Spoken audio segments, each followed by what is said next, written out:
Here's a financial reality that almost nobody talks about, yet it's happening all across the United States. Millions of retirees are finishing retirement with far more money than they started with. Some begin with around $1 million and quietly end up with $5 million or more. No risky bets, no lucky timing, no inside knowledge. In fact, many of them spend years afraid they're one market crash away from running out of money. While the math is working in their favor the entire time, that contradiction isn't accidental. It's built into how retirement actually works, and it exposes a flaw in the way we've been taught to think about money. Because once you understand this math, you realize the biggest retirement risk for most people isn't running out of money. It's sacrificing years of their life, chasing the wrong number. Let's start with the number everyone obsesses over: $1 million. The financial world loves it. It's clean, round, and easy to market.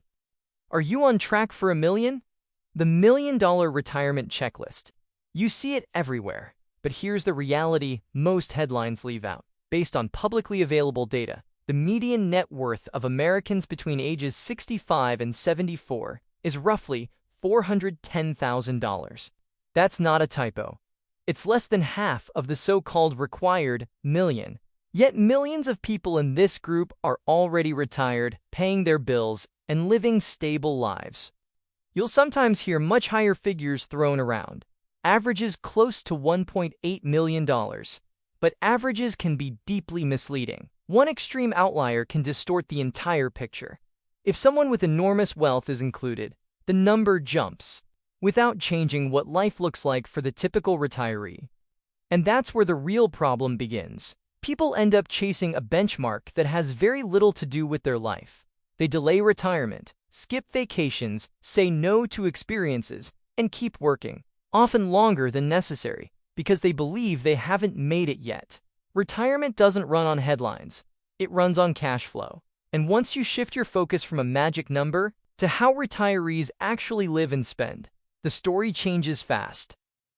Because the next piece of data flips most retirement assumptions upside down. This is where most retirement planning quietly goes wrong. When people imagine retirement, they picture higher spending, more travel, more dining out, more everything.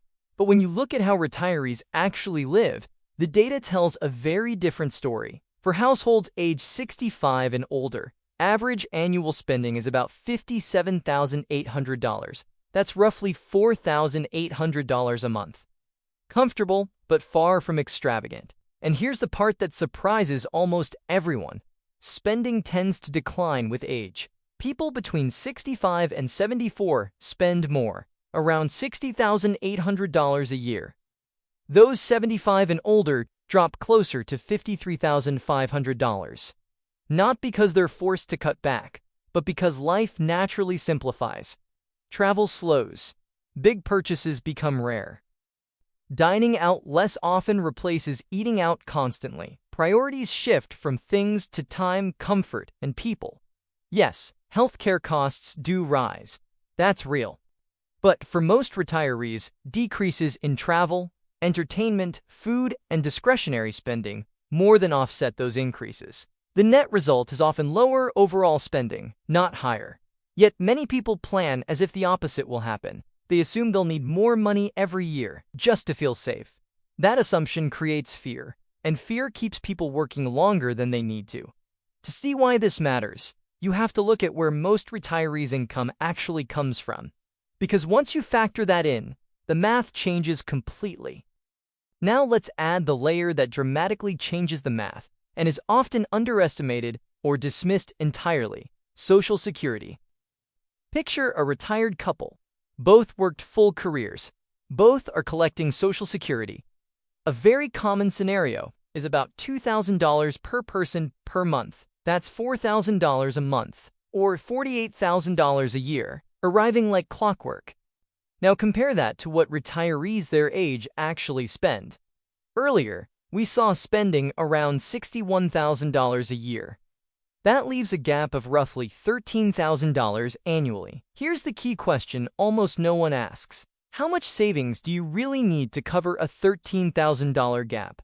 If that couple withdraws 5% per year from their portfolio, a rate that's considered conservative relative to long-term historical market behavior. They'd need about $256,000 in savings to cover it. Not $1 million, not $500,000, about $250,000. Even if you step back to the more cautious 4% withdrawal rule, that gap still only requires roughly $325,000. This is the moment when people usually stop and say, that can't be right. So let's address the obvious objection, because this is where the story gets even more surprising. The 4% rule is often treated like a fragile ceiling, as if touching it risks financial disaster. But when researchers studied what actually happens when retirees follow it, the results didn't just show survival. They showed something very different, and that's where the idea of retirees accidentally becoming multimillionaires starts to make sense. The 4% rule didn't come from guesswork. It was designed in the 1990s to survive the worst retirement timing in modern history. Retire right before the Great Depression. Retire into 1970s stagflation. Retire at the worst possible moment, and still not run out of money for 30 years.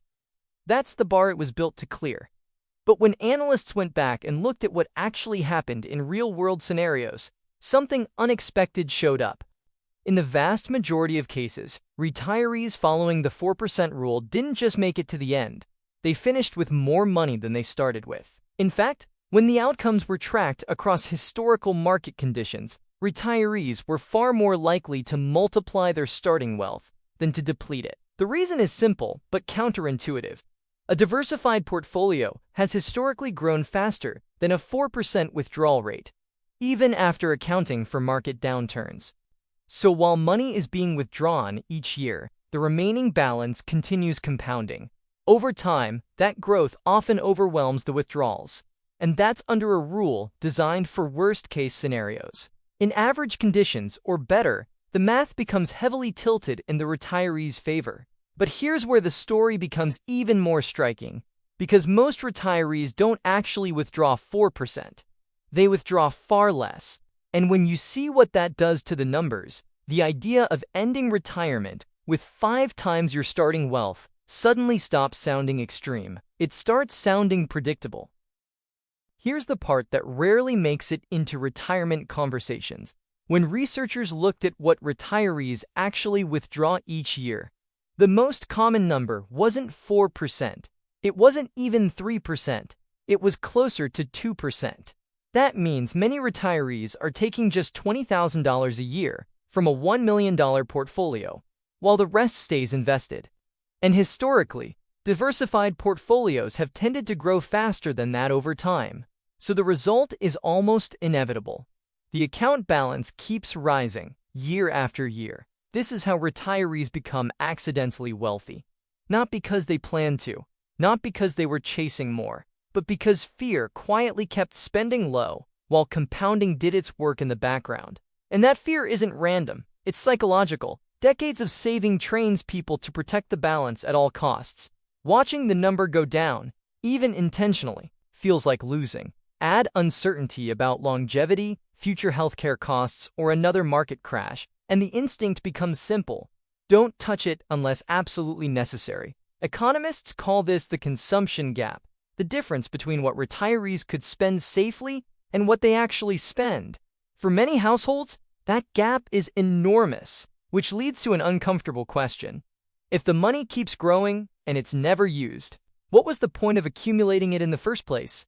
Because once you see how often this happens, you realize the real risk for many retirees isn't financial failure. It's living too cautiously with money they'll never need. This is where the math turns into something much more personal. For people who intentionally want to leave a legacy, support family, fund charities, pass on wealth, ending retirement rich can be a meaningful choice. That's not the issue. The problem is how many people live like they're building a legacy without meaning to.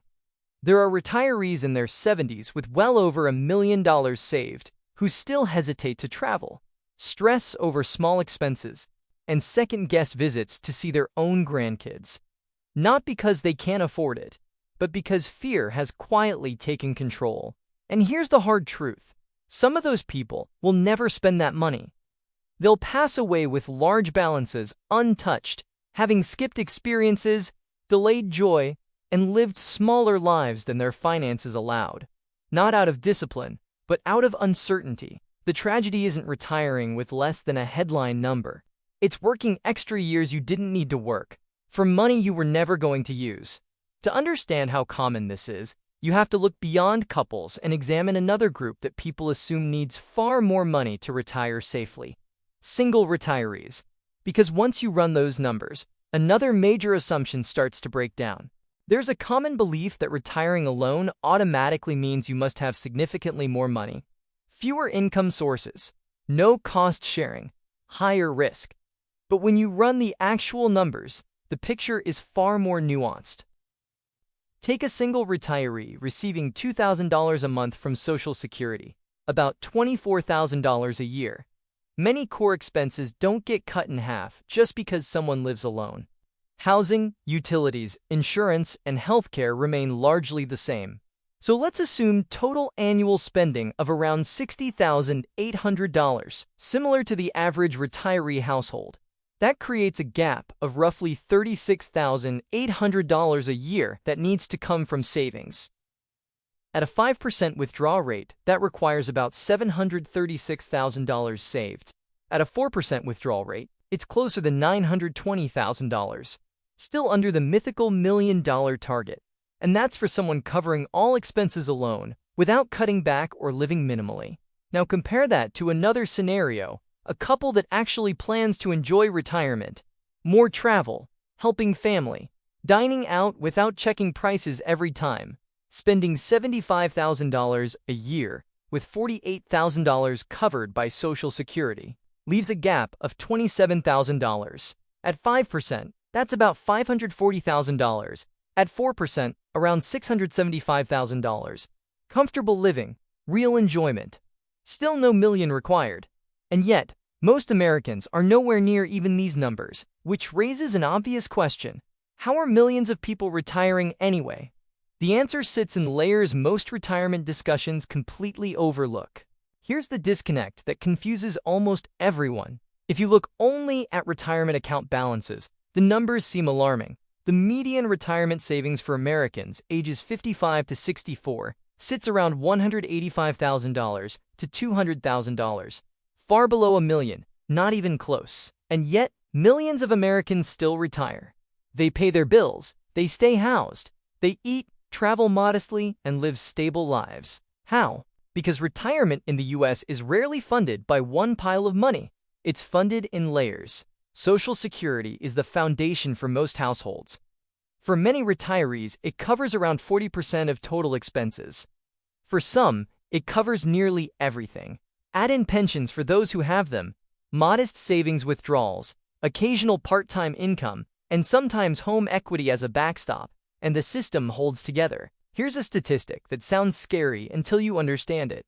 About 1/4 of retirees rely on Social Security for 90% or more of their income. That doesn't automatically mean poverty. Some of those households are couples receiving over $70,000 a year combined from Social Security alone. If that income covers their lifestyle, their investment accounts may barely get touched, allowing those balances to keep growing quietly in the background. So, when you hear someone say, "Most retirees live off Social Security," that doesn't tell you how well they're living. It just tells you where the cash flow starts. Which leads to the real danger most people face. It's not falling short. It's chasing the wrong target and paying for it with years of their life. Here's the cost that never shows up in retirement calculators. Imagine someone who already has $700,000 saved at age 62. Based on their spending, Social Security, and a conservative withdrawal rate, they could retire comfortably. The math works, but they don't retire. Why? Because they've been told they need $1 million, so they work 5 more years. They wake up to alarms, sit through meetings they're tired of, push vacations to someday. They finally hit the headline number at 67 and feel relief. What they don't get back are those 5 years. 5 years of health that was better than it will ever be again. 5 years of time with family that can't be rescheduled. 5 years that could have been lived differently, without financial stress if they had trusted their actual numbers instead of a generic target. This isn't rare. It happens quietly, all the time. The tragedy isn't retiring with $800,000 instead of $1 million. The tragedy is working extra years you didn't need to work for money that wouldn't have changed your lifestyle. Which brings us to the most practical part of this entire conversation. Because once you stop chasing headlines, there's a simple way to figure out the only number that actually matters. Your number. This is where retirement planning becomes clear and surprisingly simple. Not easy, but clear. Step 1 is brutal honesty. Write down what your life actually costs, not what you hope it costs, not what an article says it should cost, what you spend in a real year. Housing, food, insurance, travel, everything. If you need a few months of tracking to get real numbers, do it. Step 2 is identifying your guaranteed income layers. For most Americans, Social Security is the backbone. If there's a pension, include it. Rental income, part-time work you'd actually enjoy, anything that shows up reliably without market risk. Step 3 is the gap. Take your annual spending and subtract your guaranteed income. What's left is what your savings actually need to support. Step 4 is choosing a withdrawal rate you can live with emotionally. 4% is the classic benchmark. 5% if you're comfortable with more flexibility. 3% if peace of mind matters more than efficiency. Divide your annual gap by that rate, and that's your number. Maybe it's $1 million. Maybe it's $650,000. Maybe it's higher. What matters isn't the size. It's that the number is built around your life, not someone else's headline. Because retirement isn't a finish line you cross once. It's a lifestyle you fund over time. And if that lifestyle costs less than you assumed, or if Social Security covers more than you expected, you may already be closer than you realize. Which leads to the final takeaway most people never hear. Here's the quiet truth behind all of this. Retirement isn't a scoreboard. It's not a badge you earn by hitting a round number. And it's definitely not a finish line where everything suddenly becomes safe. It's a lifestyle you're funding, year by year. When you strip away the marketing, the fear, and the clickbait, most people discover one of two things. Either they don't need nearly as much as they were told, or they already have enough and don't realize it yet. The financial industry doesn't benefit from you knowing that.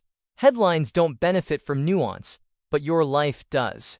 Because the real risk for most Americans isn't that they'll retire with too little money.